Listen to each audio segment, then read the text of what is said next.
Hello, Jabis. Welcome back in another episode of I Have Become a Traveler's. Hope so that you guys are doing really very well. So, अगर channel पे नए हो तो channel को subscribe कर देना, video को and तक जरूर देखना बगैर स्किप करे, और वीडियो पसंद आए तो जाने से पहले प्यारे सा लाइक और प्यारा सा कमेंट छोड़ के जाना, ओके।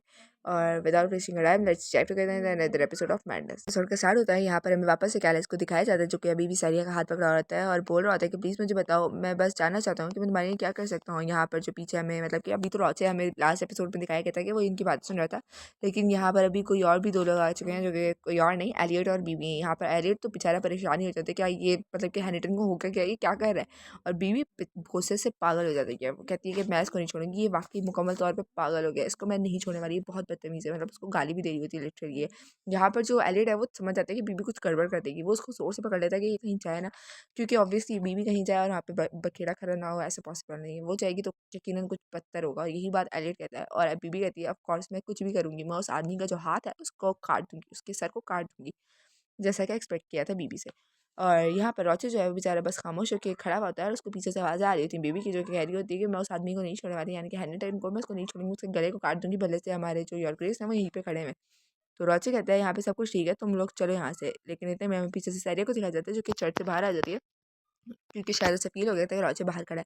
और वो रोचे को बुलाती है, रोचे घूमता है और यहाँ पर सैरिया पूछती है इससे कि तुम यहाँ पर क्यों आए हो, क्या तुम्हें मुझसे कोई काम है, तुम कब से यहाँ पे मेरा इंतजार करो।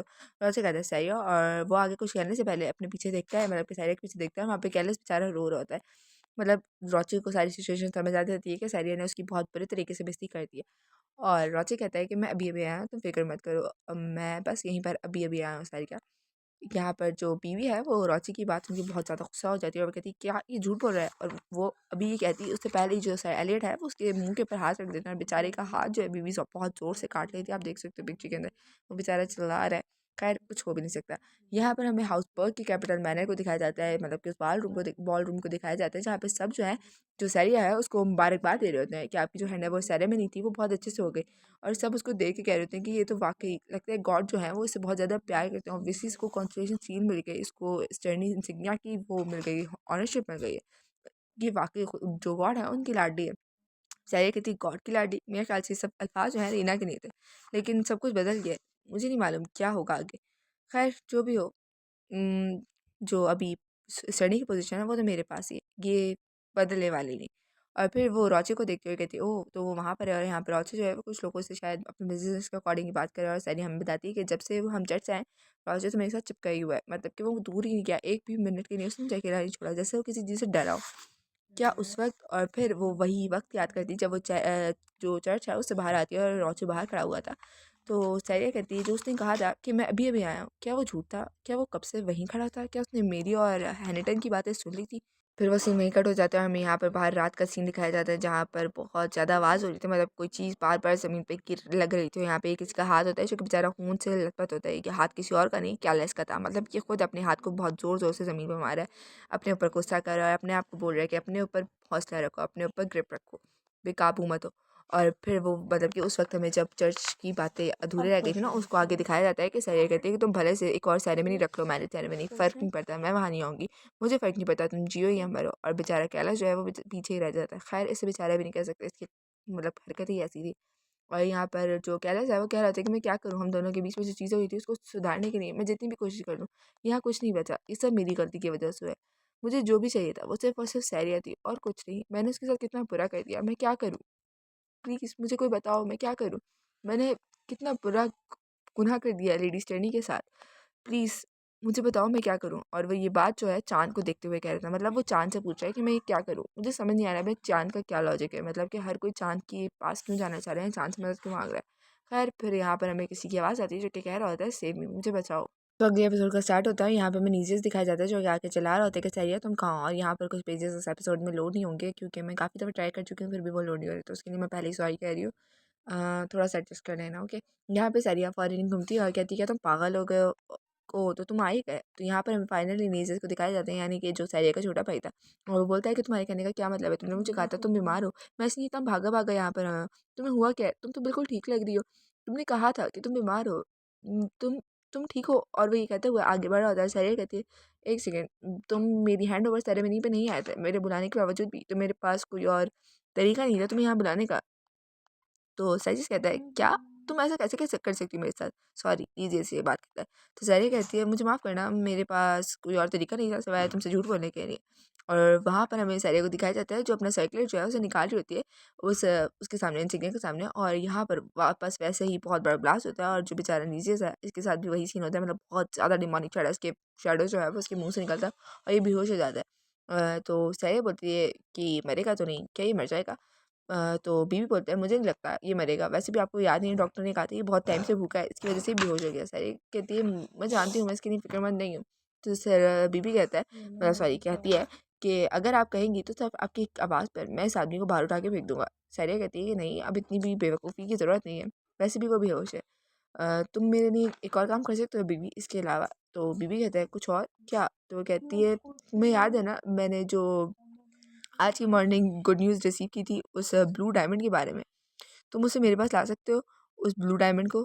तो जो बीवी होता है वो कहता है ऑफ कोर्स, सही भी यहाँ पे चला जाता है और यहाँ पे हमें वापस नीचे इसको दिखाया जाता है जो बेचारा करा रहा होता है और मतलब कि होश में आ रहा होता है। यहाँ पे सही कहते तो फाइनली तुम होश में आ गए हो। मैं तो परेशान थी कि मुझे तुम्हें डिस्पोज करना होगा, यानी कि तुम्हें ख़त्म कर देना होगा, क्योंकि तुम कब से बेहोश जो थे, मुझे लगा तुम मर जाओगे। तो नीरज कहता है क्या तुम वाकई मुझे, मतलब कि मैं अभी भी बेहोशी से उठाऊँ, तुम मुझे ऐसा कुछ कैसे कह सकती हो? खैर जो भी हो, तुमने मुझे क्यों बुलाया था यहाँ पर? ताकि तुम मुझसे बदला ले सको, क्या इसीलिए बस? तो सही कहती है नहीं, मुझे इसके बारे में कोई आइडिया नहीं कि तुम किस बारे में बात कर रहे हो, और वैसे भी मुझे तुमसे क्या किस चीज़ का बदला है। मैंने तुम्हें कुछ देने के लिए बुलाया था, और इसके बाद वो उसको वही वाला क्राउन दे देती है जो उसने, जो वो नहीं था रॉची का भाई, उसकी उससे ख़रीदा था। और बताती है कि बहुत एक्सपेंसिव हीरा लेके आए। तो जीजस कहते हैं तो क्यों, तुम मुझे ही क्यों दे रही हो? तो सायरा कहती है ऑफ कोर्स क्यों नहीं, मैं तुम्हें बताया तो सही, ये तुम्हारे लिए तोहफ़ा है। और फिर दिल में कहती है ऑफ कोर्स ये एक एक्सक्यूज़ है, मैं इसको ये इसलिए नहीं दे रही, मैं ये इसलिए इसको दे रही हूँ ताकि ये जो है इसको बेच दे एक ऑक्शन में और ये आखिरकार लीना तक पहुँच जाए। तो यहाँ पर जो नीजिस होता है कि वो मतलब कि थोड़ा हैरान होता है, और यहाँ पर सायरा बोलती है मेरे पास तुम्हारे एक सवाल है, क्या तुमने कभी भी साइलेंट से मिले हो? तो जो नीजिस है वो कहता है नहीं, मैं कभी भी नहीं मिला और मैं उससे कैसे मिल सकता हूँ? सायरा कहती है ऑफ कोर्स तुम कैसे मिलोगे, तुमने तो अपना जो कैलेडन हाउस है उसे भी छोड़ दिया है। तो नीरज कहता है नहीं मैंने नहीं छोड़ा, तुम पागल हो गई, तुम्हें याद नहीं है हमारा जो घर है एक कैपिटल में भी, मैं वहीं पर रह रहा हूँ। तुम बस करो, तुम मेरा मजाक नहीं उड़ा सकती, तुम चूंकि एक आर्टिस्ट बन गई, तुम्हें क्या लगता है कैलेडन फैमिली गरीब है? तो सायरा कहती है ऑफ कोर्स नॉट, मैंने ऐसा कुछ नहीं कहा। और फिर याद करते हुए कहती है कि अगर ये कभी साइलेंट से नहीं मिला तो फिर मेरा जो अंदाज़ा है वो बिल्कुल ठीक है कि जो स्टोरी से, मतलब कि जो स्टोरी में साइलेंट से जुड़े हुए थे वो उन सबके साथ ये हुआ, मतलब कि सबके साथ सिवाय रोचे के, कि थोड़ा सा वियर्ड है लेकिन यही सच है। खैर जो भी लीना के साथ जुड़ा है उसके साथ यही होता है। मगर एक बात बहुत अजीब है, मुझे समझ नहीं आता जो डिमोनिक शैडो है वो किसी पर्सन की बॉडी के अंदर कैसे सर्वाइव कर सकता है। और वो इन सोचों में इतना गुम हो जाती है कि बेचारा जो पीछे सीरियस बैठा होता है वो बेचारा चिल्ला रहा होता है कि बात तो सुनो। और कहता है कि ठीक है, यहाँ पर शरीर जो है उसकी बात नहीं सुन रही, कहती है ठीक है तुम अब यहाँ से जा सकते हो। और तुम्हारे डॉक्टर ने मुझे डॉक्टर ने बताया था कि तुम बीमार हो, और यहाँ पर जो नीजिस बेचारा होता है वो कह रहा होता है कि मैं यहाँ पर तुम्हारी फिक्र में आया हूँ, मैं पूरे रास्ते चलते हुए आया हूँ, मैं इतना भागा हूँ तुम्हारे। तो सारे बोलते हैं तुमने बताया तो था कि तुम लोग का एक घर जो है कैपिटल में भी, तो तुम वहाँ रात गुजार ही सकते हो। और मैं ऑलरेडी कुक को बता चुकी हूँ कि तुम्हारे लिए खाना बना दे, मुझे डॉक्टर ने बताया था तुम भूखे हो तो खाना खा के जाना। नीजिस बोलता है कि तुम अब भी मुझे मेहमानों की तरह ट्रीट करना चाहती हो, उस सब के बावजूद जो मैंने तुम्हारे साथ किया, मतलब मैंने तुम्हारे साथ इतना बुरा किया फिर भी तुम मुझे इतने अच्छे से ट्रीट कर रहे हो। और फाइनली यहाँ पे नीचे जो है वो सायरा से माफ़ी मांग लेता है और कहता है मुझे माफ़ कर दो। सायरा कहती है क्या तुम मुझसे माफ़ी मांग रहे हो? तो नीरज कहता है हाँ मुझे माफ़ कर दो, मुझे लगता था, मुझे नहीं मालूम था कि साजिश ने तुम्हारे साथ क्या किया। मुझे लगता तुम हमेशा हमारी फैमिली को हकीर समझती हो, तुम हमेशा हमारे बारे में बुरा सोचती हो। और सायरा कहती है ऑफ कोर्स मैं बुरा सोचती हूँ, तुम्हारी फैमिली, मुझे उसमें हर फर्द से नफरत है, सिर्फ साजिया से नहीं, तुम सबसे नफरत है, तुम्हारे बाप से भी नफरत है। उन्होंने मुझे एक ब्लू जैम के लिए इतना बुरे तरीके से इस्तेमाल किया, और उन्हें क्या लगता था वो मुझे प्यार करते हैं सिर्फ और सिर्फ कुछ जेम स्टोन से कर, वो इतना बुरा सलूक करते थे मेरे साथ, क्या उन्हें वो लगता याद नहीं? ये कितना स्ट्रेंज है, मुझे ये सब बातें कैसे याद आ रही हैं, ये सब बातें, ये तो नॉवल में इनका जिक्र भी नहीं था, ये सब बातें मुझे किस तरह याद है? क्या ये वाकई सच है कि मैं हमेशा से इसी दुनिया में थी? ये बातें सारिया जो है वो अपने दिल में करी होती है, और वो वापस उसको खोया हुआ देख के जो नीचे से है वो चिल्ला रहा होता है कि सारिया। और यहाँ पे सारिया वापस वही बात शुरू कर देती है कि तुम्हारे फादर, तुम्हारे पेरेंट्स, उन्होंने हमेशा मुझे हर्ट किया, उन्हें लगता था कि वो मुझे कोई जेम्स चांस दे देंगे तो वो मेरे से प्यार, मेरा जो प्यार है वो जीत लेंगे। नहीं, उन्होंने जो मुझे तकलीफें दी हैं मैं उन्हें कभी नहीं भूल सकती। और वैसे भी मैंने तुम्हारे साथ कुछ बुरा नहीं किया, तुम्हारी फैमिली के साथ, मैंने तो बस तुम लोगों पे गिव अप कर दिया, हाँ बस तुम लोगों पे गिव अप कर दिया। उसके बाद वो जो है वो वापस से उस वो जो इंसिग्निया होती है उसके पास आ जाती है, कहती है जुबान क्या तुम यहाँ पर हो? अगर आप लोग को याद नहीं तो जुबान वही इंसान है जो उस इंसिग्निया के अंदर से निकला था। और सैरिया बोलती है अगर तुम यहाँ हो तो मुझे बताओ, मुझे जवाब दो, मैं तुम्हारे लिए वो ब्लू डायमंड ले आई हूँ। और फिर अपने दिल में सोचते हुए कहती है कि ये बहुत अजीब है, मुझे नहीं याद, मतलब कि नॉवल में इस ब्लू डायमंड का कहीं जिक्र नहीं था, मुझे नहीं मालूम था कि मैंने कहाँ छुपाया है, मतलब कि रियल सैरिया ने इसे कहाँ छुपाया है। खैर, उसके बाद जैसे ही वो डायमंड को इंसिग्निया के करीब लेके जाती है तो वो इंसिग्निया के बिल्कुल अंदर जाना शुरू हो जाता है। सैरिया कहती है क्या ये तुम कहाँ जा रहे हो? और फिर चीखते हुए कहती है कि मैंने तुम्हें कहा था कि तुम मेरे सामने आओ, ये नहीं कि मेरे जो डायमंड है उसे चुरा लो। इतने में उसका जो हाथ है उससे बहुत सारी डिवाइन पावर खुद ब खुद निकालना शुरू हो जाती है, खुद ब खुद ओवरफ्लो होने शुरू हो जाती है।